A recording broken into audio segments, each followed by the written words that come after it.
Hi everyone, welcome back to another lightsaber video. This here is the Dave Parkin Obi-Wan Kenobi Motorized Stunt from A New Hope.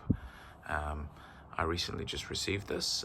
This is actually a hilt that Dave had done a couple of years ago in a limited run along with the Luke Skywalker Return of the Jedi V2.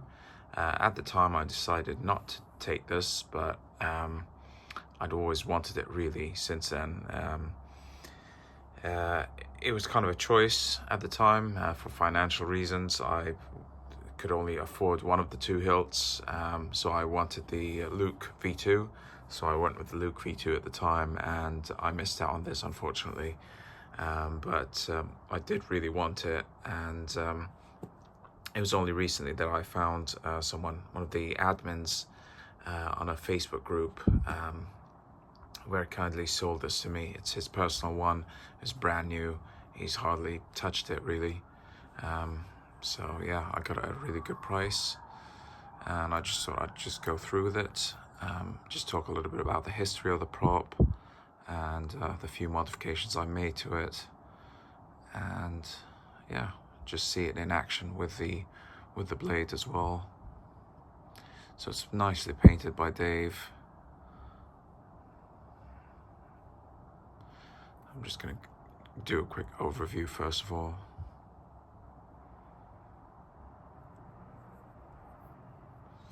So for those of you who don't know a little bit about the history of this prop, this was made by the production team during A New Hope, and the idea was that this obviously was the Obi-Wan Kenobi hero hilt that we all know. This was made from real found parts, such as a grenade, a Graflex clamp, Browning booster, etc. This is really heavy, and obviously this is the purpose of this hilt was to be hung on the actor's belt, and for Obi-Wan to kind of handle it in close-up shots in an unlit state. But because it's made of real-world parts, just like the Graflex and the MPP, there's no way for them to make this function and have a blade. So what they did at the time is, because CNC machining didn't exist, what they did for this one is they created a what's called a wooden buck, essentially just a master made out of wood that's cut to kind of resemble the dimensions of this. And from that wooden buck, they then made several, they cast several aluminium profiles for those to be machined into the stunt sabers. The stunt sabers would then be used by Obi-Wan or Alec Guinness really, to rehearse, to practice behind the scenes, and as well as whenever he would turn on the saber for action scenes. There are at least two of those that are well known, the stunt sabers, and there may be up to 4 or maybe more. Unfortunately, the reference pictures for those are really, they're hard to find, first of all, and due to sort of the angles and the lighting and his hands kind of covering so much of them, it's hard to see, you know, the details of these stunt hilts. So only 2 of them are a little bit better known, and those would become Luke Skywalker's lightsabers in Return of the Jedi, the V2 and the V3. The other stunt hilts were mainly used behind the scenes for rehearsals, I think, like the warehouse stunts and so on. So this is one that would become Luke's V2. As you can see, it's kind of a machined copy that resembles this, so that at first glance, you know, when Obi-Wan's handling this in A New Hope, you know, viewers wouldn't notice the switch from one to the other because they look so similar. But thanks to kind of, you know, better images these days and documentaries from behind the scenes and things like that, stills have become available of this stunt hilt. This is the one that we actually have the best reference pictures from. The V3 not so much, but the one that became the V2, which is this one, we do have some good quality reference pictures for this. So we know it was all sort of black like this to resemble the hero, except for the neck, which was painted this nice kind of speckled, kind of a brass shade.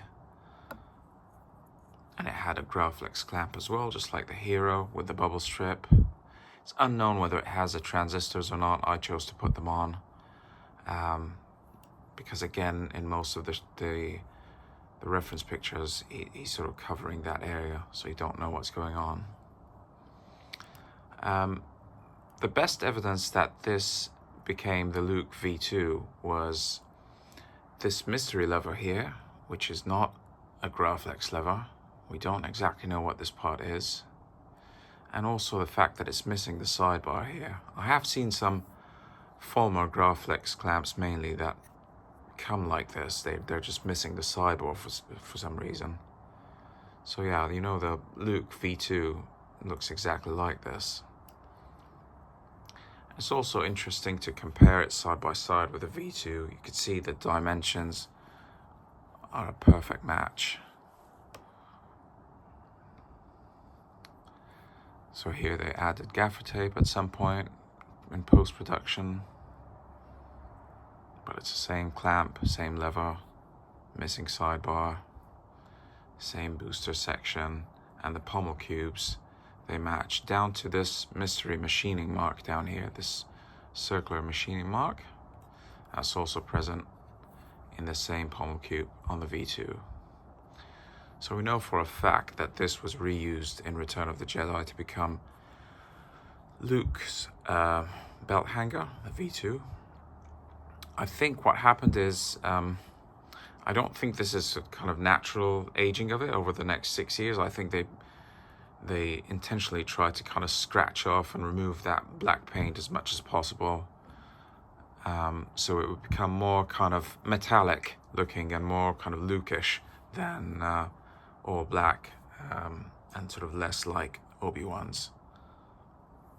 I think that was probably the goal they had in mind. Obviously, by the time it became Luke's V2, this was primarily used as a belt hanger for Luke. It was a static prop by then. But for Obi-Wan, as I said, it was a stunt hilt. It was built with a motor and bearings and a rod to allow it to spin the blade.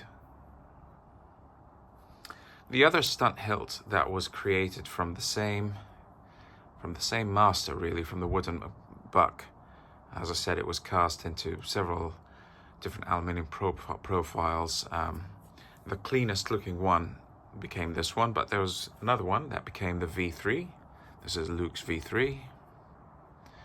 And, you know, again, you could see that they share a lot of the same features, except the pommels are different. And this was a much rougher cast. It had a kind of a seam line there, and, you know, just much more uneven booster section, and the clamp, the pommel cubes were kind of all over the place and irregular. Not so much on this one. This is idealized, but the prop itself. But yeah, the V2 and the V3 were Luke Skywalker's Return of the Jedi hilts that were originally both stunt hilts for Obi-Wan in A New Hope. So essentially what I'm saying is this motorized stunt for Obi-Wan is actually the earliest state of Luke's V2 Return of the Jedi lightsaber. And what they did is, because this had this toggle switch, and obviously it had a cable coming out here, this hole was plugged with the mystery chunk here,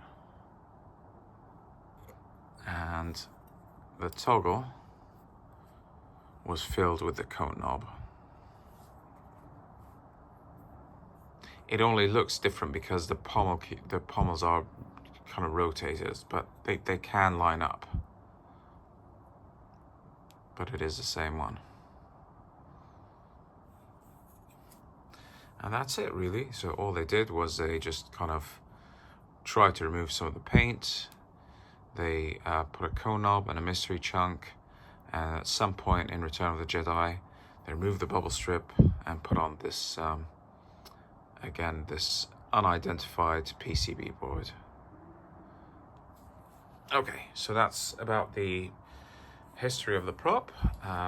Now going on to the actual replica I have in my hand. As I said, this is from Dave Parkin, a limited run from, I think it was 2021.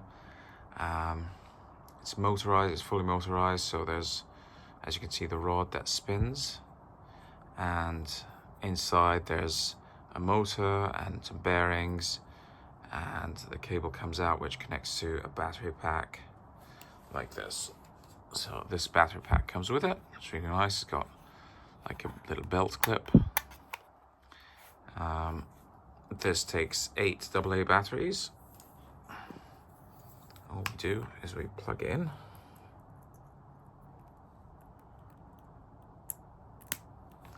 And then we turn on the on switch on the battery pack.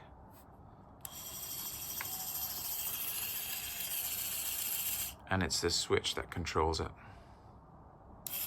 And you can hear and possibly see the rod spinning now. So this was the idea during A New Hope. And it was the same for the Graflex and the MPP as well. So the actor would have this in his hands, and the cable would be running under their sleeve and presumably wearing a battery pack somewhere on their waist. And this is how they would operate it.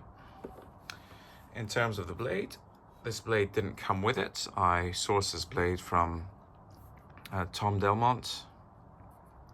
I can't remember his name on the RPF, but he has an Etsy store. He does these really good original trilogy style blades made of fiberglass. It's got this kind of reflective material stuck to it. This is exactly how they looked back then. And what this does is, with lighting, is it kind of flickers, and yeah, it gives you that kind of that rotoscope effect that we had in A New Hope. So I'm just going to show you quickly what I mean. So it just, all we do is the grub screw needs to be loosened.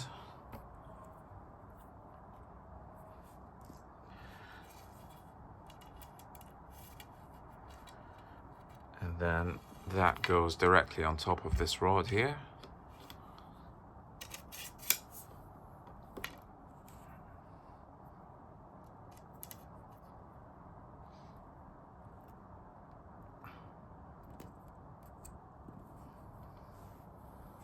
And then once again, I'll activate that switch and it starts to spin.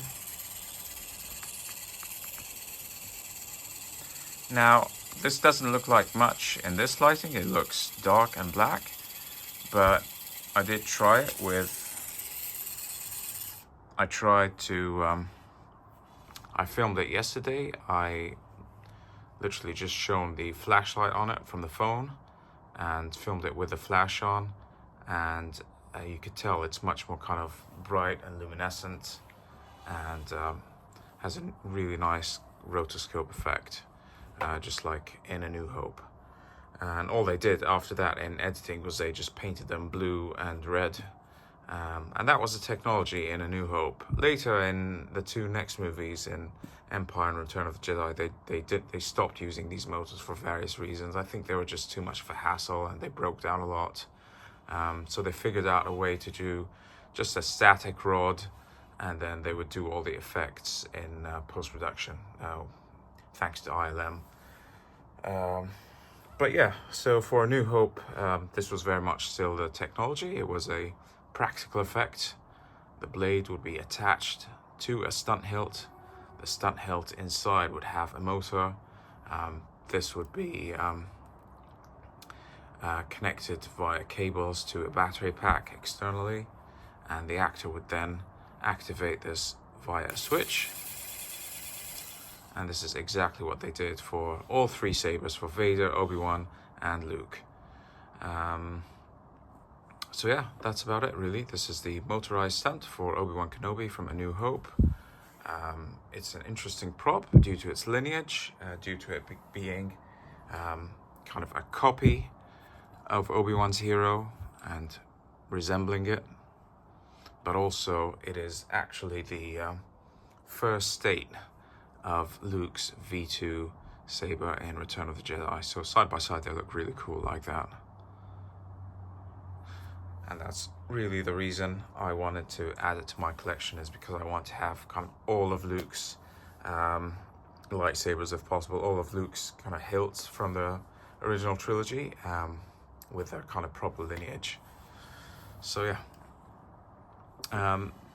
The only thing I didn't mention was the modifications I made, which weren't very many, but this came with all replica parts. I just changed the clamp to a vintage clamp.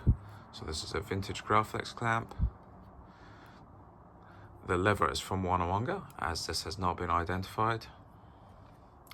The bubble strip, I also changed it to a vintage bubble strip from an Exactra calculator. As I said, it's not been confirmed whether this has the transistors or not, but I chose to put them on. They're easily removed. If in the future we find out that they're not there, I can easily take those off because they're just E6000. So both of the transistors are from Dave, from his Obi-Wan run, but the washer is a vintage aircraft washer. And finally, the D-ring as well is a vintage, which looks accurate to the V2, it has that kind of acorn shape. And that's about it, really. That's all I did. Everything else was as it was. So I hope you've enjoyed the video. Any comments or questions, feel free to leave down below and I'll try to get back to you. But thanks again for watching, and I'll see you in the next one.